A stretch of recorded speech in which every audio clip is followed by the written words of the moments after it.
Hi everyone, I'm Pat Prokop, retired meteorologist. Let's talk about Christmas Eve and Christmas Day, and even look into the future to New Year's Eve and New Year's Day. Well, one of them's going to be really cold. Let's take a look at the satellite first of all, and we see the cloud cover across the area, and not only our region, but a large portion of the country is under cloud cover. Now, it looks cloudy in Montana and Wyoming and the northern portions of the Dakotas, but that's actually snow on the ground out there. The clouds are over here in the upper middle Mississippi River Valley, and that's associated with the cold front that's going to come barreling through our area throughout the early morning hours for Friday. And that will be moving into the Atlantic Ocean after that. But there is the main front right now over in the center portion of the country, approaching the western portions of the Great Lakes states. Looking at the models, there we can see the cold air behind it is producing snow and some moderate to heavy rains across the mid-Atlantic coastal states. And on top of that, they're getting strong southeasterly winds across the New England coast, and that's going to produce some very strong to compelling tides across that region. Since the moon is new and at perigee right now, that's going to cause those tides to be flooding in those areas from around Long Island northward into Maine. For us, the winds are going to shift and become westerly and blustery at that. This is for 1 o'clock Friday morning. Let's go into Friday during the day. And this is 1 o'clock Friday afternoon. The front's well off our area, and the winds are going to be blustery from the northwest, west-northwest at 25 to 35 miles per hour.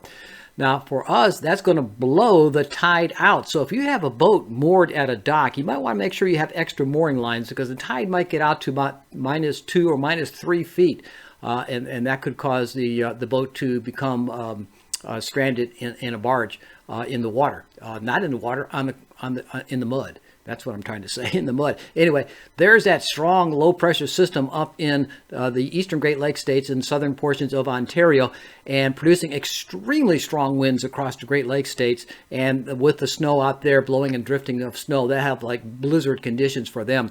And then as we go into time, the air dries out considerably across our area, and the temperature begins to drop. Looking at the forecast temperatures, here we are right now with those temperatures expected later at the evening hours to be in the 40s, and then warming a little bit throughout the day. This is actually this afternoon right now, and then going down tonight into the 40s, but then by 12 o'clock or 8 o'clock tomorrow morning, we'll still be in the 50s across the coastal regions of Georgia and South Carolina.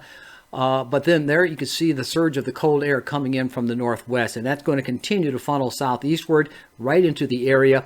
And then by mid-afternoon, this is 2 o'clock in the afternoon Friday, temperatures from the middle 50s at morning will be dropping into the middle 30s by middle afternoon, actually early afternoon, and by sunset, right here at sunset, we're seeing those temperatures already in the upper 20s and lower 30s, and going down, down, and down, and continues to drop down into the teens by Saturday morning. Let's look at sunrise Saturday, and that is right there. And we're seeing temperatures in the middle teens across the interior portions of southeastern Georgia and South Carolina, with upper teens to around 20 degrees along the coast. And then for Christmas Day, we're looking at, well, Christmas Eve, first of all, it's going to be very cold. High temperatures are only going to be in the low to middle 30s for the day on Christmas Eve, on Saturday, December 24th. And the record low high temperature, or the minimum maximum temperature for that day, or the minimum high temperature, whatever you want to call it, for that day, December 24th, is 34 degrees. And that was set back during that snowstorm in 1989, where we did have a white Christmas, but the results was a very cold Christmas at that. Now, it's not going to be a white Christmas here, but it's going to be cold.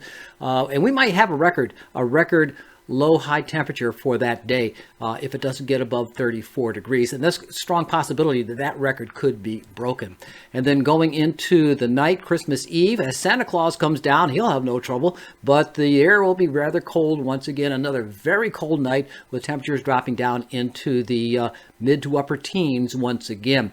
And that's bottoms out there. It's going to be cold again for Sunday night, Christmas night into Monday morning, but not quite as cold, mid to upper 20s. You want to say that's not quite as cold, but it is warmer. Now, I want to show you something else here. These are the forecast low temperatures, and you can find this on my weather page, savannahpat.name. N-A-M-E, Savannahpat, my name, Pat, Savannahpat.name. And there you can see the forecast temperatures for all our areas around the greater Savannah area, southeastern Georgia and southern South Carolina. And they're all in the dark blue right now because that means those temperatures are going to be in the upper teens and lower 20s. Even on Hilton Head Island, expect to see temperatures in the low to middle 20s for the next several nights. But that's not the big concern right now. The big concern is this, the wind. The winds by tomorrow morning, just before daybreak, will be shifting to the west-northwest and bringing up in velocity to 30 to 35 miles per hour. And they'll be blustery like that throughout the entire day into the nighttime hours, into early Saturday morning as well. With this wind and with those cold temperatures, you get this, the wind chill. And what we call the apparent temperature or the wind chill temperature, what it feels like. And that's going to be extremely cold and dangerous weather conditions in this darker blue area. We could be approaching some of those dangerous territories. And anyway, those values will be in the single digits. And you can get frostbite in just a few minutes, unprotected skin in air like this. So be very cautious. If you're going to be outside, make sure you bundle up in layers. I have 3 layers on right now, preparing for myself. I'm a little chilly at the moment. And the temperatures will be down in the teens to single digits. Some areas perhaps even down into around 3 to 5 degrees. Here we go. Hazelhurst, a wind chill forecast of 6 and 5 degrees there. Millen, 4 degrees. Soperton, 5 degrees. Yeah, it's going to be very cold, particularly on Saturday morning. Sunday morning, Christmas Day, won't be quite as cold, but it's going to be very cold. Temperatures will be in the teens instead of the single digits, the wind chill temperature that is. So what about the future? What lies beyond this? Well, let's look at this. Let's look at the again, the temperature map. And this is that surge of cold air that's coming down. And if we look at it, you can see how it just barges into the south and brings in some very, very cold air from all of the southeast and mid-Atlantic coastal states all the way down into northern Mexico. And of course, in the northwest, where those temperatures there are going to be, oh gosh, they're going to be in the minus 40 below zero range. Let's take a peek right here. And you can see those temperatures. Let's move into the morning hour at sunrise right there. And those temperatures are minus 25 to 30 below zero there, minus 25 to minus 30. Very cold air there. Below zero readings all the way down into northern Arkansas, into Tennessee, even perhaps flirting with the northern portions of Alabama. It looks like 5 above zero there, but Kentucky, all of Kentucky looks like will be below zero. But as we look ahead, go back to the temperature anomaly here and look at the future. Here we got several days of very cold weather, and you can see it remains. We're up to afternoon on Sunday, Christmas Day, still very cold. Very cold again Sunday night and Monday morning. Monday afternoon, very cold going into Tuesday. Again, very cold, but look, it starts to warm up. And look at the western United States, the center and the west. They begin to warm up considerably out there as far as the values above what they normally expect, much above normal out in that region. And for us, it moves in our direction. Our last really cold day will be Wednesday, December 28th, and after that, Thursday, December 29th, and after that, we start warming up. As we go into the New Year's Eve weekend, Saturday is New Year's Eve, and as we look at the conditions for Saturday, temperatures will be averaging much above normal across our area. As a matter of fact, it looks like we could see temperatures around 70 degrees on New Year's Day here in Savannah and Hilton Head, Statesboro, our region, Brunswick even, going to be in the lower 70s there. And it stays around for a while, several days of above normal temperatures. So looking at the forecast for December 29th through January 4th from the National Weather Service, National Oceanic and Atmospheric Administration. Those values across the entire country will be above normal to much above normal for the beginning of the new year. So here we have Christmas